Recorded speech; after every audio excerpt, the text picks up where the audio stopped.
Hey guys, it's Wilson. This video is going to teach you guys how to use Google Sheets or Microsoft Excel. They're both going to work the same to create something called a decision matrix.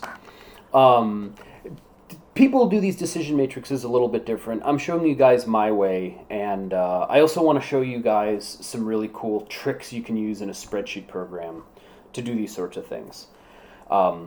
I used to, when I went through high school, never using spreadsheets, and once I went to college and realized how powerful they are, I use them quite a bit now. So what we need to do is create a tool that's going to judge our different designs on a list of what a successful design should do, so that I can choose one of my brainstormed ideas to prototype and test. And I want to choose the one that's going to be the most successful at solving the problem. And that's what this tool will do for us. So, first thing I need to do is have a list of things that a successful design will do. Now, I've already prepared that, and I recommend that you guys, grab that, expand the column.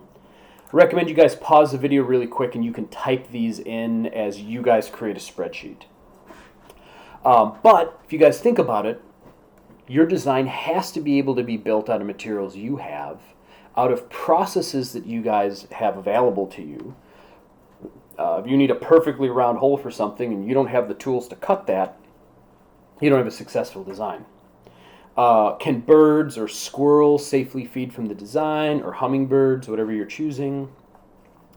Is it weatherproof? Does it deal with unwanted animals eating from it? Can it be mounted well?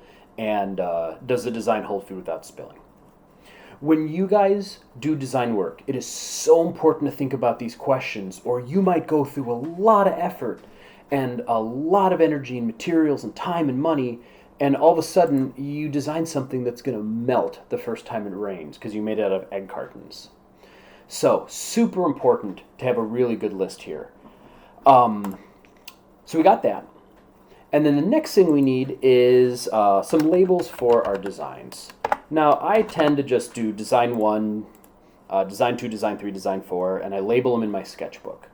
Watch what Excel or Google Sheets will do to make this easier.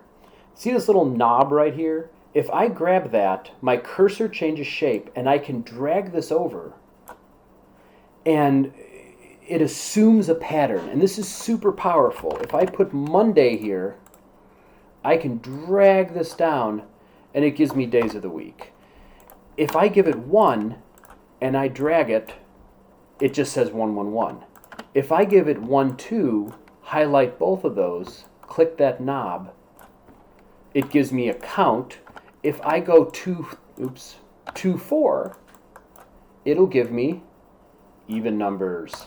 You guys should spend some time playing with this to see what different patterns Google Sheets will recognize.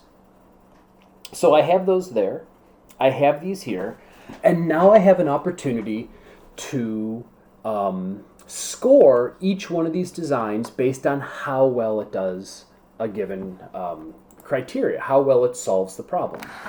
I like to use a 1 to 5 scale. I feel like 1 to 3 sometimes is a little too simple, and 1 to 10 is a little too complicated.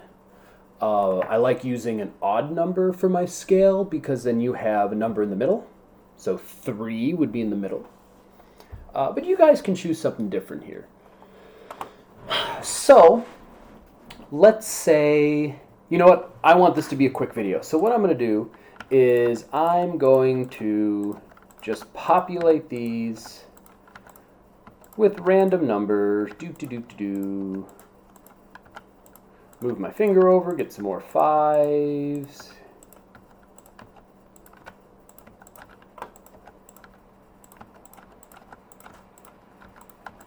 Oh, this is what you guys want to spend your time watching me do, isn't it? And we are done scoring. No, we're not. There we go. Okay. Obviously, I want you guys to spend some real time thinking about how well each design does one of these. And of course, you guys can go back, and if you really like a design and you realize, oh my god, I have no way to mount this, then you can go back and change that design and then improve its score. This is as much a tool to help you guys do better design as it is to choose which one works the best. So once you have these things chosen, we want to total it up and see which one gets the most points. Which one does the best job solving all of these? Now I could do math, or I could let the spreadsheet do it for me. Watch this. If I hit equals, all of a sudden Excel starts thinking differently, or Google Sheets, and it wants to do something called a formula. Now, whenever I need to use a formula, I go online and I Google something like Excel formula for averages. I don't know, you guys do those a lot in math. All of a sudden we get, there's videos, all kinds of stuff, but here's the code. What I'm trying to show you guys is you can always look up how to do this stuff. But I happen to know that if I hit equal sign, and then I type in sum, and then open parentheses, and obviously Google Sheets is doing a lot to help me here, I can highlight all of these and do that and hit enter, and it totals it. And then I can hit this little dot, drag it over just like we did the design names, and check it out. This is the sum of cells B2 to B8, B2, 3, 4, 5, 6, 7, 8. And this one over here is the sum of cells F, column F, 2 through 8. Pretty powerful stuff. This thing just did a ton of math for me.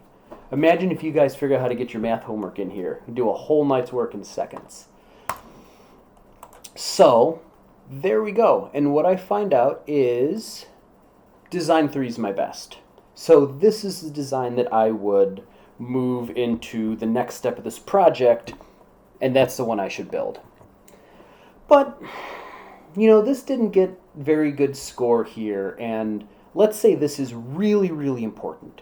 Let's say you live in an apartment and you're on the 3rd floor, and if your bird feeder is spilling food out, then your neighbors downstairs from you are going to get really mad. And not only are you not feeding animals, but now you have neighbors that are angry at you. So what do? This is a problem. This is a great design, but it totally spills food, right? It got a poor score in its ability to not spill food, but it still won. So this is still a failing design. What I need to do is add something called a multiplier. So I'm going to, you guys see here I selected the column, right click, and I'm going to insert a column to the left. All right? And I'm going to put multiplier, just labeling what I do. And we got 1, 2, 3, 4, 5, 6, 7 columns. I guess I could have counted here. So I'm going to actually say that that's the most important. I'm going to say mounting is the most important. Then I'm going to say this. Safety is pretty important. We don't want dead birds around our bird feeder. That's pretty weird. And then for 3, 2, I'm not really thinking about it. I'm just putting numbers on there. And already, this is confusing. So I'm going to make this gray, fill color, gray. So I know that those aren't numbers that I am scoring. They're kind of something separate. And then I'm going to make columns to the left of these.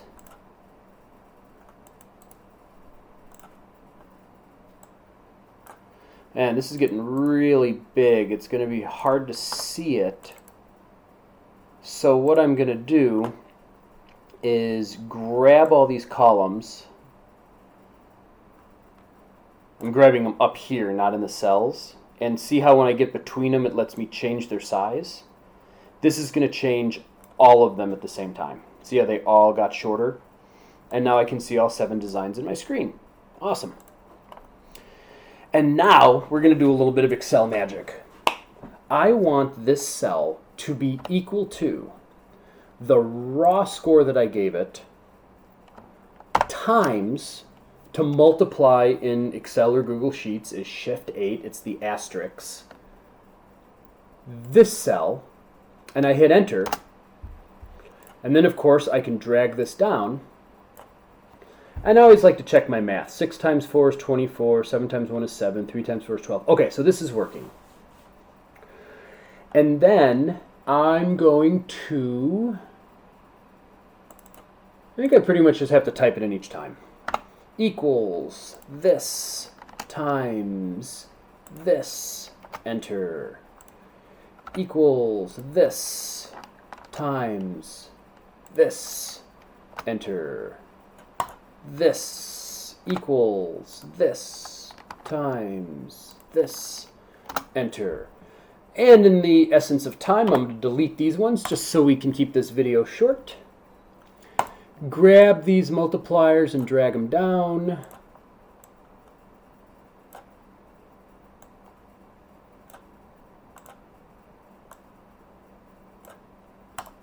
All right.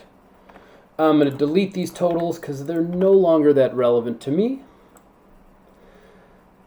Ugh. All right. This is getting really hard to understand. We're going to have to talk about how to format Excel a little bit.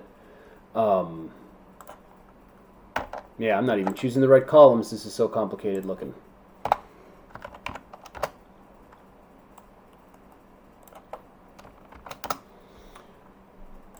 So I just did a sum. I can drag that sum over. Delete, delete, delete. And here are my new totals for design 1, design 2, design 3, design 4. Looks like now design 3 is my winner. So here's what I'm going to do. I'm going to show you guys a couple tricks for formatting Excel. I can grab these two cells and merge them into one, and then center design 1 over that. Let's make it easier to understand. One of the hardest things for people to do is use Excel in a way that other people can understand what they're trying to say. So now I'm going to grab all these and I'm going to put this in a box like so. So I know that all those numbers go together.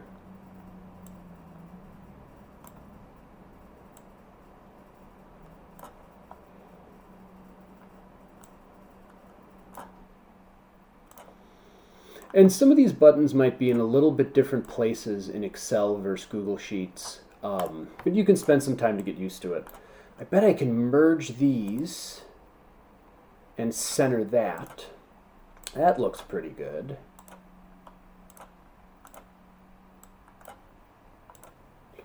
So when I'm going to assign this to you guys this week to do something like this.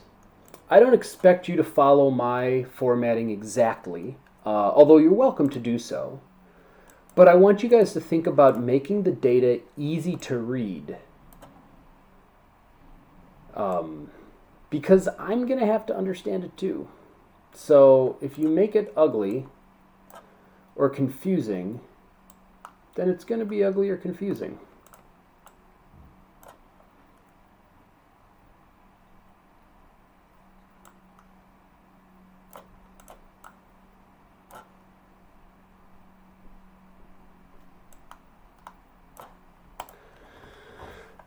All right. Last thing that I like to do here. Oh, let's take these, merge that, and put totals.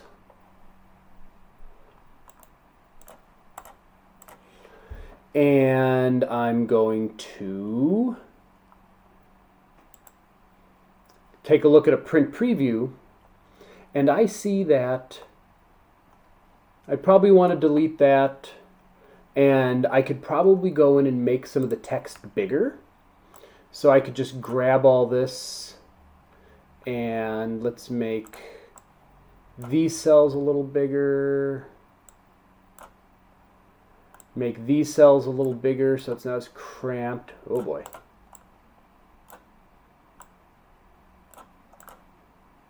Come on, be nice. There we go. Center all these numbers would look nice. We can center them that way. And we can do a vertical alignment to the center. Oh, looks like I never gave this one a multiplier. It's got a multiplier of 5. Oh, this is the raw score, so we can just give it a 3 and watch this. Bam! 3 times 5 is 15. And there we go. This should look pretty good if I convert it to... Oh, you guys see those don't fit there? So I'm going to grab those columns, make them a tiny bit bigger than the other ones so we can see it. File, download as a PDF, and there we go. Just forgot to delete that little guy. And maybe the last thing that I would do is insert above, take all of these, merge them, type in animal feeder design matrix. Let's make that nice and big. Whatever. You guys get to decide what looks good, but I want you to spend some time getting this to look attractive when you create the PDF of it. Attractive and easy to read. All right, guys, good luck on this. Do email me any questions you have, and I will be more than happy to help you guys out.